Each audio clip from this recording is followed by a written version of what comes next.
Schwann statement of Nagarjuna గారు and Supriya statement record చేసినారు. For consideration 10th కి అడ్జర్న్ అయిందండి. 10th రోజు ఆర్గ్యుమెంట్స్ వింటారు. విన్న తర్వాత సమన్స్ టు ది అక్యూజ్ ఇస్తారు.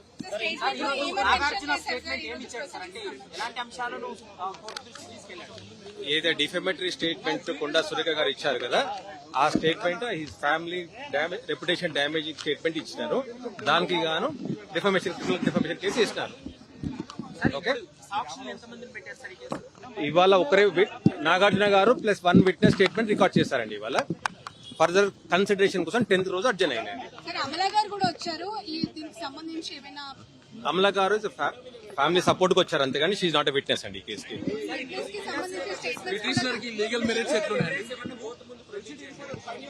వీడియో అయితే ఆమె స్టేట్మెంట్ ఇచ్చిందో ఆ వీడియో ఫైల్ చేశారండి కోర్టులో.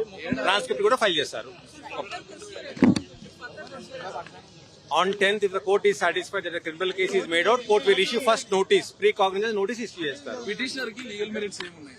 లీగల్ గా మెరిట్స్ కోర్టులో స్టేట్మెంట్ క్రిమినల్ డిఫమేషన్ అండి. అది క్రిమినల్ డిఫమేషన్ తో కేసు వేస్తున్నారు.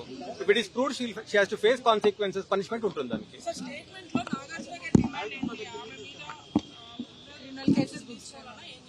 ఇది క్రిమినల్ డిఫమేషన్ కేసు అండి. Statement which is defamatory nature, damaging his reputation and his families reputation, criminal case వేస్తారు, పనిష్మెంట్ కోసం వేస్తారు. ఎస్ సార్, కోర్టులో ఇలాంటి కేసెస్ ఎంతవరకు నిలబడతాయి అనే క్వశ్చన్ మార్క్ బయట చాలా మంది నుంచి వ్యక్తం అవుతున్నది. Advocate, what is your answer? When the statement is defamatory in nature, damaging the complainant's reputation, prove అయినట్టే కదండి. She did not dispute her statement. As long as she is not disputing her statement, it stand true today, as on today. Okay, thanks అండి. అండి, ఇది police cognisable case కదండి, police వాళ్ళు చర్య తీసుకోవద్దు దీనికి.